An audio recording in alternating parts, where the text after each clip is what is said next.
For tomorrow's game against AS Roma. Take questions from the floor and use the microphone provided. Gary, do you want to start us off? Thanks very much. Hey, mate. So bad news with Vic since we last spoke to you. I guess a bit of a shock first of all because we obviously saw that he picked up the injury during the game and he was sore at half time, but it was no doubt about him continuing, and so you kind of digest that, and then post game again he was sore, but you're kind of going, well, he's played 60 minutes, sore ankle, we'll tape it up and go again, So it was, but it's I guess, and externally now people realise it's a testament to him as a person. He's just he's as tough as nails, as tough as they come, and the fact that he played at that level, for 60 odd minutes with a fractured ankle was quite outstanding. Like I said, I guess the shock of it wears off, and then you just got to sort of process. He's going to be missing for a while. Knowing him, he'll push the limits as to how long that is, and also knowing him, you'll get daily updates about that through his Instagram. Big blow, but for him personally, I guess, because he was having an outstanding season for us and really growing as a leader within the group. But we've dealt with setbacks before, and we'll deal with this one. He'll become a bit of a hero, probably already has become a bit of a hero, a bit of a legend with Tottenham fans for playing through an injury like that, no matter what comes next. I think so. I think, like I said, externally you probably now realise what we knew internally, about him. It's the reason I kind of made him part of the leadership group this year, because you just see the way he goes about his business on a daily basis, his mentality. He's got a really strong mentality. He wants to be better. I mean, I give the guys days off. I guarantee you he'll be in anyway, doing something. He's just that kind of person. And, an unbelievable performance. I mean, irrespective of the injury, it was a really strong performance for him, but taking that into context, it's certainly one for the sort of record books of this club in terms of outstanding performances. Yeah, thank you. Hi, Ange, how are you? I'm good, mate. You're sitting far away from me. I've got to sit next to Gary today. You have to? Okay, fair enough. What sort of Spurs are we going to see tomorrow? Because we've seen some brilliant Spurs this season, especially last weekend at Man City, and we've seen some average Spurs against Palace and Ipswich. So which Spurs are we going to see? You'll see the same Spurs you see every game, mate. It's about going out there and trying to play our football and try and, be the best we can be. Sometimes that doesn't work out, and hasn't worked out for us in a couple of games this year. And we know that, and it's something we need to kind of improve. But at the same time, it's been more good than bad. So if you're looking for likely outcomes, I'd say good. But we have had the flat spots that we're working through. But I don't discount the football we've played either. I think we've played some outstanding football. And as I said, for me, it's just about progress. And I'll keep saying it, that we're a better side than we were last year, and we want to keep improving. And if we keep improving, then the areas where there are gaps we'll slowly overcome. And while age is only a number, you and I are still both very young men. Claudio Ranieri in the opposite dugout, 73. Do you think I'll be sitting in front of you at the age of 73? And what does it say about him? You at 73? That would make me what? About 100.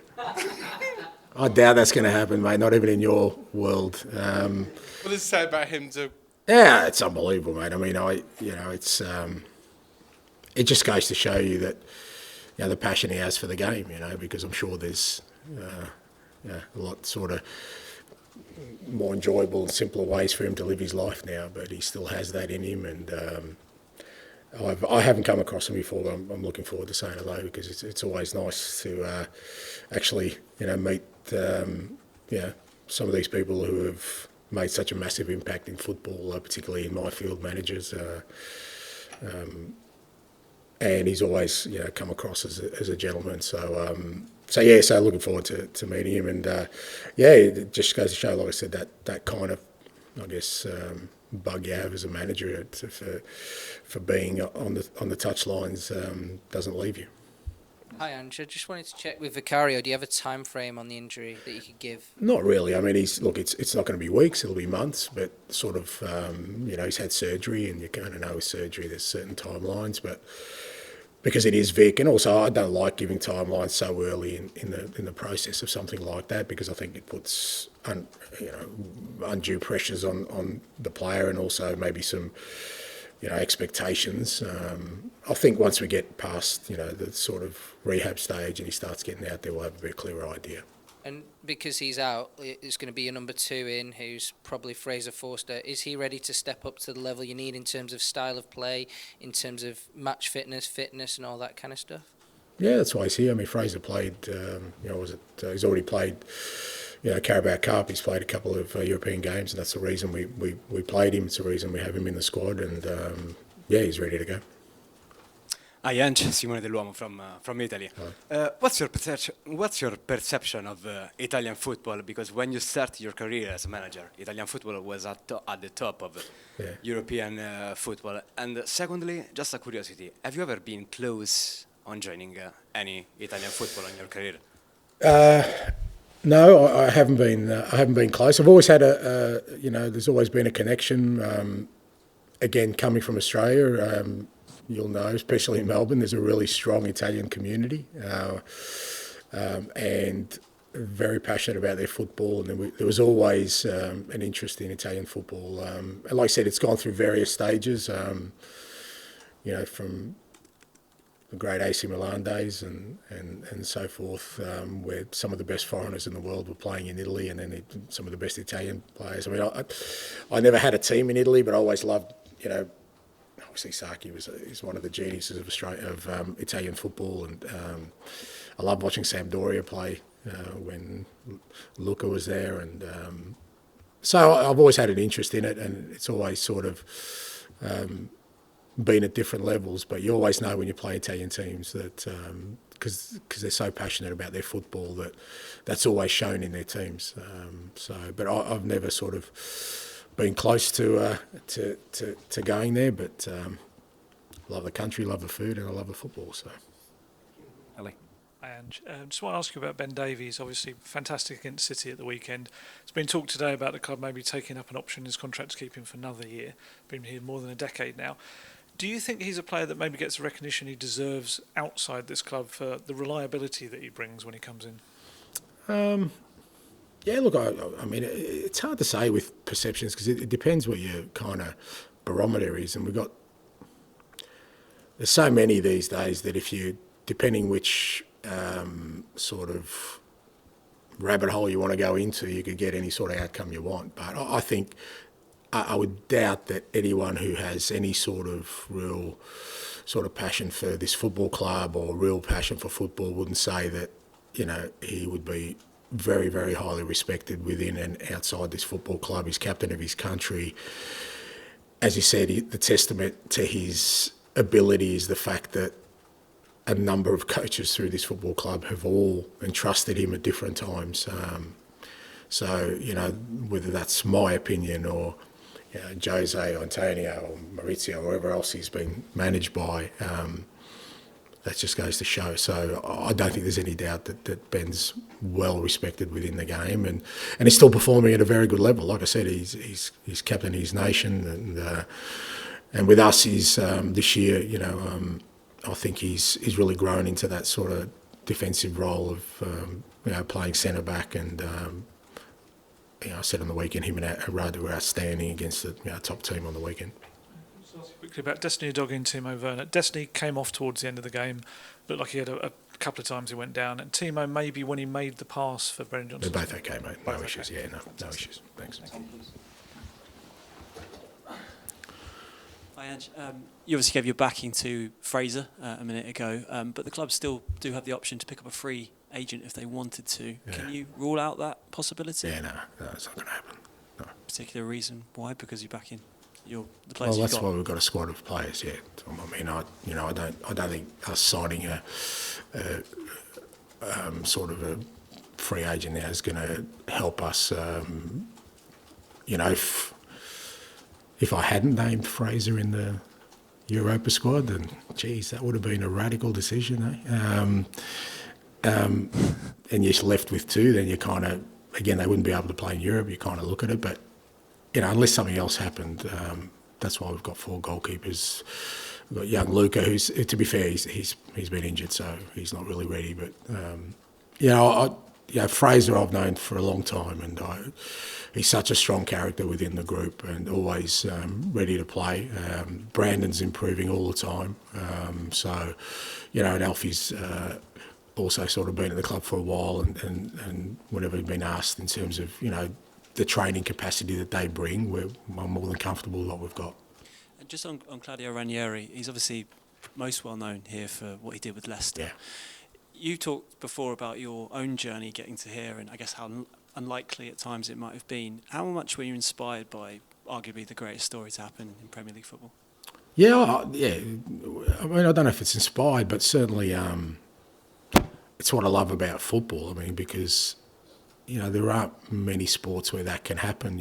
Where such an unlikely story of a club and like you said, a manager who had already had a really strong reputation, that it comes together like that in sort of the biggest league in the world. A hell of a story, and it's one of those where if you saw it in a movie, you'd say, great movie, but never going to happen, and it did, and I guess for everyone who lived that experience within, I guess, the Leicester Football Club and everyone who's associated with the people in there, and I'm sure Claudio and his family. I mean, that's what we all sort of crave, just to leave some sort of footprint or imprint of our careers that sort of lasts beyond our ability to do what we do, and he certainly left an enormous footprint with that season at Leicester. Okay, we'll go Matt and then finish with Dan, please. Beyond what Tom was asking about free agents, does the goalkeeper situation change anything in January? Do you activate something? Yeah, not again, Matt. Not from what's happened now. I mean, look, we've got an injury, and I think any club that gets a significant injury in their goalkeeper, kind of assesses where they're at. I think it's not just another injury, but at the same time, like I said, it is just one injury. We've been dealing with setbacks for a while. I mean, there's a lot of talk about depleted squads. We had 2 schoolboys on the bench on the weekend, and we've been sort of very shallow for quite a while, but because they don't come up here and highlight it every week, doesn't dismiss the fact that we've kind of learned to deal with these things, and this is another challenge for us. January, we're always working towards the next window of what the best sort of scenario is for us, and a lot of that will depend on sort of where we're at from a squad perspective, from a games perspective, but just this injury doesn't change any plans for January. May I also just add, the sort of the great big tables now seem to settling into some sort of shape. How important is it for you, do you think? How big a relief would it be to get one of the top 8 places and skip that extra round? Yeah, I think that certainly needs to be the aim, and I mean.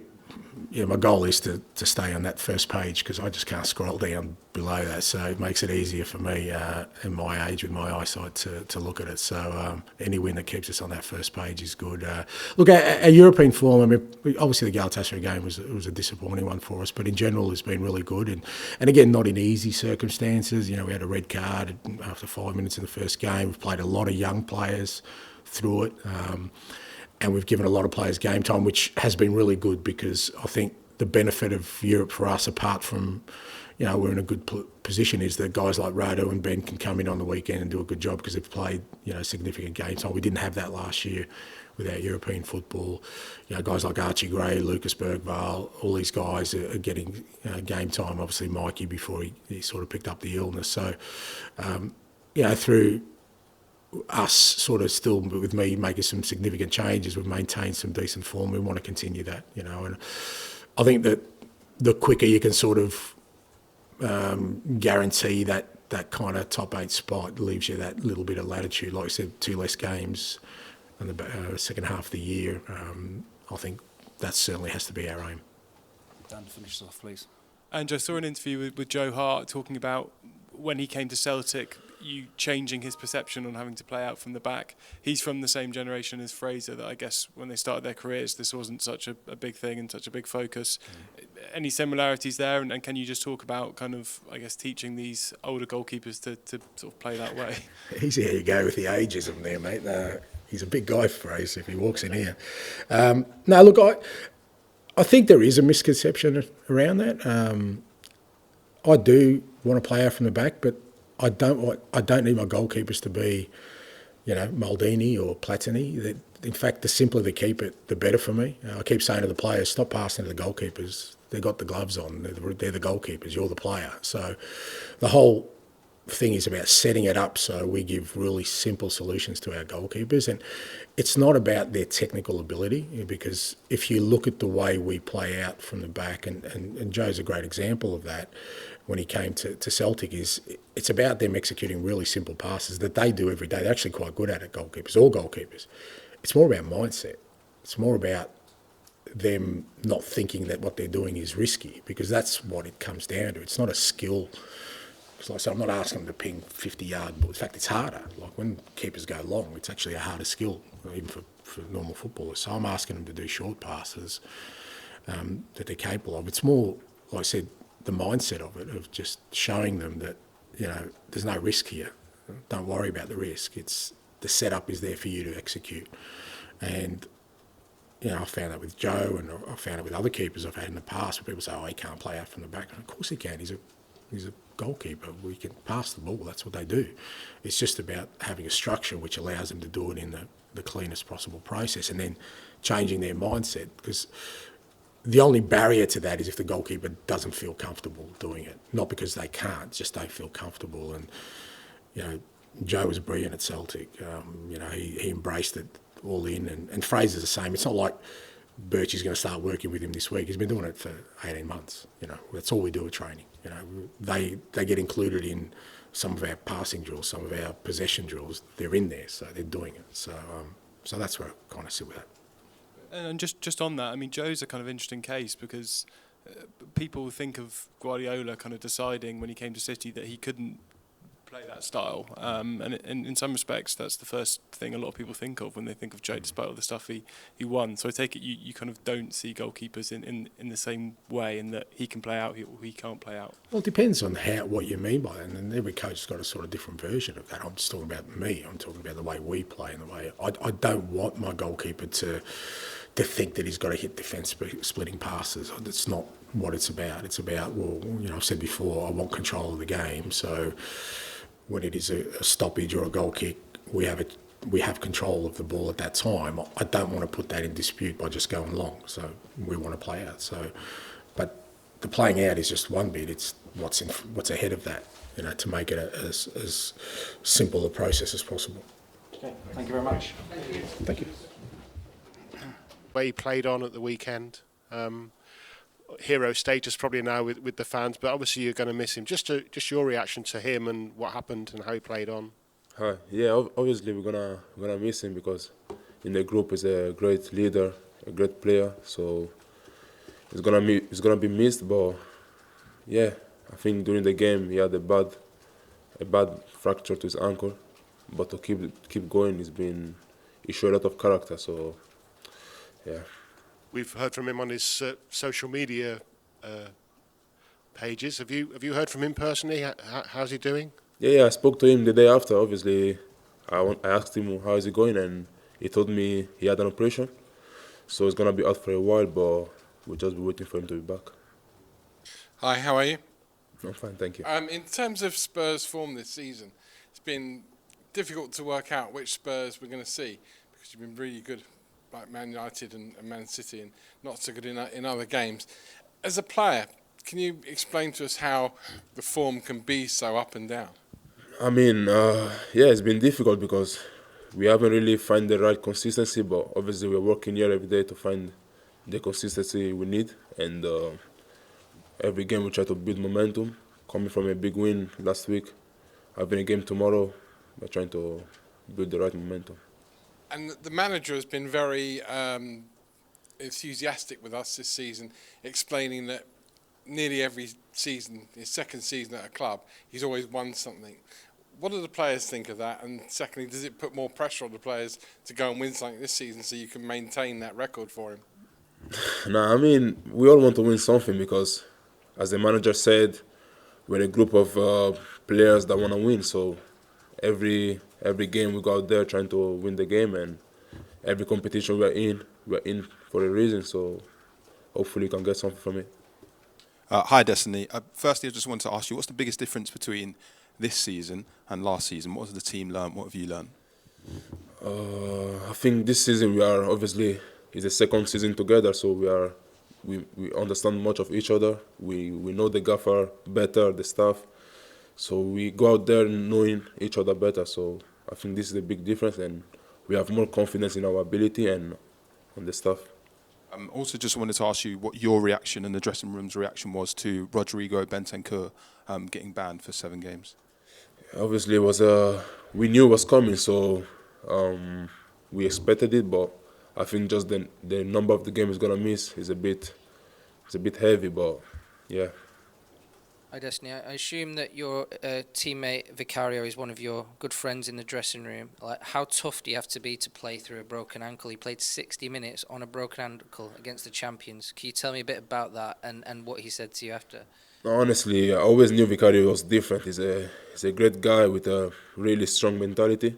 And for him to play 60 minutes with a fractured ankle is something really, like it says a lot about him, and I really respect that. And as a big brother, obviously, I know it's hard when you have to go over an operation, and I just wish him the best and can't wait for him to be back. And can you just tell me a bit about Fraser Forster as well? Do you think the team have trust in him, and do you think you can stay solid without one of your great leaders, but the number 2 is now stepping in? No, definitely. I think Fraser is a leader as well. He's been here and he's been playing football for a while, so he's going to help us a lot and he's going to show his quality every game. Ciao Destiny, italiano, inglese, italiano.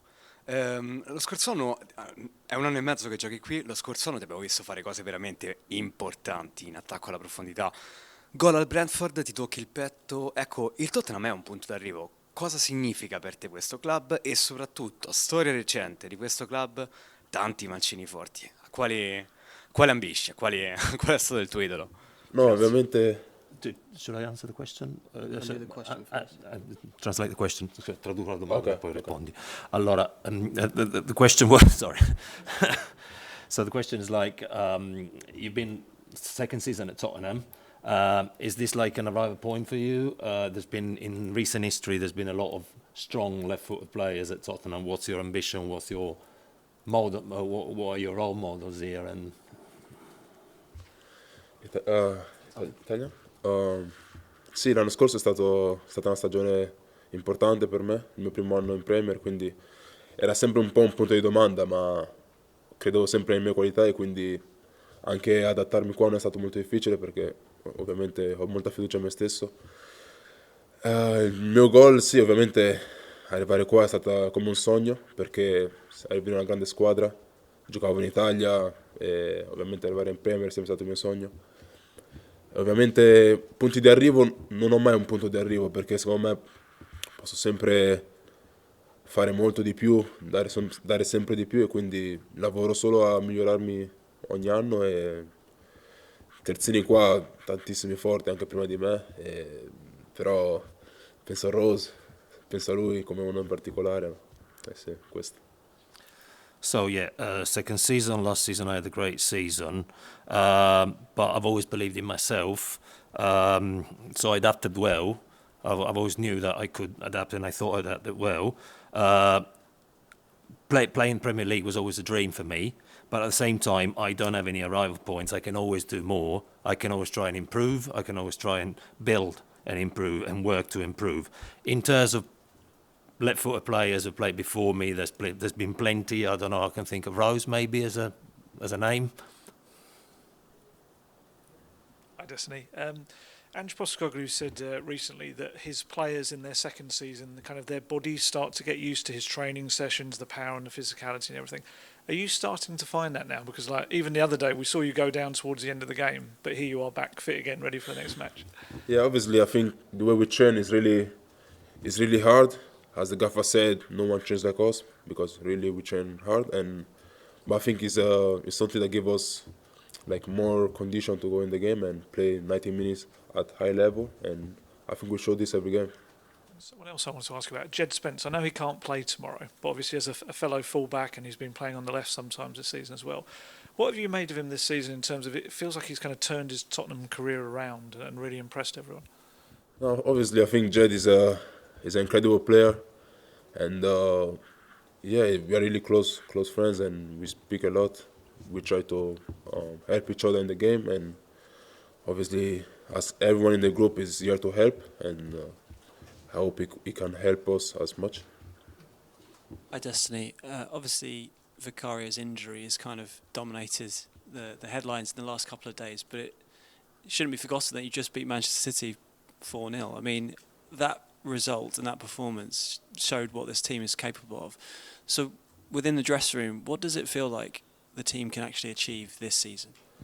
Yeah, obviously, I think as a team we know our quality. We believe in ourselves, and every game we want to win. Obviously, sometimes it doesn't happen, but we know we can do it, and we just really focused every game, like game after game. We won Saturday, but now the focus is on tomorrow, then on Sunday. So it's just really step by step and game after game. And for you personally, I mean, the team have been quite inconsistent. It feels like yourself, you've had some good games, some games that have not been as easy. I mean, the Brighton match in particular felt like a difficult game for you. That was leading into international break. What did you take from that particular match? I try to, when I have a bad game, I always try to I watch it back, I see my mistakes, and I try to improve from them. So going to the international break was more like, okay, I had a bad game, I'm going to Italy, focus in Italy and reset, to be ready for the next game. So I really try to come back from setbacks. We'll have one from George and then one from Gary. Hi, Destiny. The manager obviously asked a lot from yourself and Pedro Porro as the fullbacks, but how enjoyable is it playing in his system and coming inside and doing the different things he asked you to do? Yeah, I think it's really nice because we have the freedom to play in the middle of the pitch, and I think for us it's not easy because you have to run, come back, attack, but at the same time it's really enjoyable. We can make assists and we can score or whatever. We'll finish with Gary. I'll just ask you one about with the goalkeeper. How long does it take to get used to a change of goalkeeper in terms of maybe where the goalkeeper likes the ball to be played, when they come for crosses, when they come for set pieces and corners? How long does that process take to adjust to?